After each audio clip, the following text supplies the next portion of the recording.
ఈరోజు వాక్యము ఆదికాండము 41వ అధ్యాయము 53 నుండి 57 వచనాలు.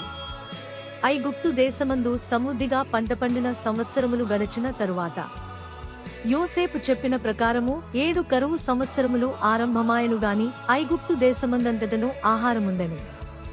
ఐగుప్తు దేశమందంతటను కరువు వచ్చినప్పుడు ఆ దేశస్థులు ఆహారము కోసము ఫరోతో మొరపెట్టుకొనిరి.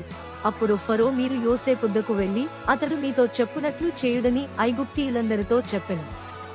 కరువు ఆ దేశమందంతటను ఉండెను గనుక యోసేపు కొట్లన్నీ విప్పించి ఐగుప్తీయులకు ధాన్యమమ్మకము చేసెను.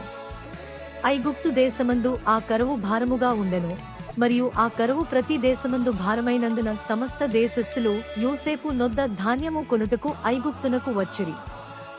దేవుడు ఈ చిన్ని లేఖన భాగాన్ని దీవించి ఆశీర్వదించునుగాక. ఆమెన్.